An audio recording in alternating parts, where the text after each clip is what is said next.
Creatine supplement लेने का main purpose होता है आपकी मसल क्रिएटिन लेवल को पूरी तरह सैचुरेट करना, जिससे उसके सारे फायदे मिल सके। इसके लिए दो कॉमन तरीके होते हैं। पहला तरीका होता है लोडिंग फेज, जिसमें आप 20 से 25 ग्राम क्रिएटिन रोज लेते हो, जो आमतौर पर 4 से 5 डोसेज में बांटा जाता है 5 से 7 दिनों के लिए। इसका मकसद होता है मसल क्रिएटिन स्टोर को जल्दी से जल्दी सैचुरेट करना। उसके बाद आप बस 3 से 5 ग्राम रोज लेते हो ताकि ये लेवल मेंटेन रहे। दूसरा तरीका ये है कि लोडिंग को स्किप कर दो और बस सीधे 3 से 5 ग्राम क्रिएटिन रोज लो। इससे सैचुरेशन में टाइम जरूर लगेगा, लेकिन लॉन्ग टर्म में इसका कोई फर्क नहीं पड़ता। जैसे अगर आप 3 ग्राम रोज लेते हो तो मसल स्टोर्स लगभग 28 दिनों में सैचुरेट हो जाएगा, और अगर 5 ग्राम रोज लेते हो तो ये करीब 14 दिनों में हो सकता है। आप जो तरीका कन्वीनियंट लगे वो चुन सकते हो। दूसरा तरीका थोड़ा सस्ता भी पड़ता है, क्योंकि लोडिंग नहीं करनी होती।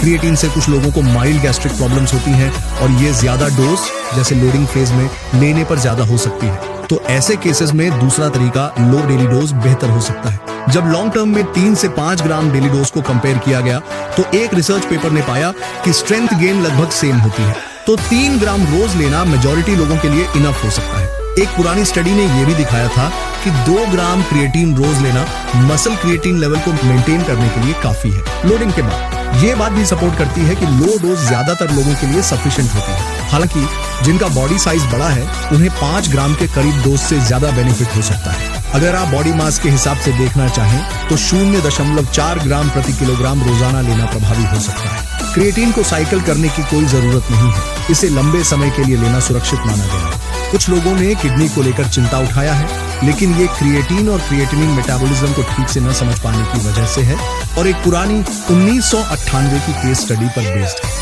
क्रिएटिन लेने से क्रिएटिनिन लेवल बढ़ता है, लेकिन ये कोई सीरियस प्रॉब्लम नहीं मानी जाती। 1998 वाली स्टडी में कई खामियां थी। आज हमारे पास और डेटा है, और एक बड़ी रिव्यू स्टडी ने कंक्लूड किया है कि कोई सीरियस साइड इफेक्ट नहीं दिखेगा, और जहां देखे गए हैं वहां भी कई कंफाउंडिंग फैक्टर्स इन्वॉल्व हैं।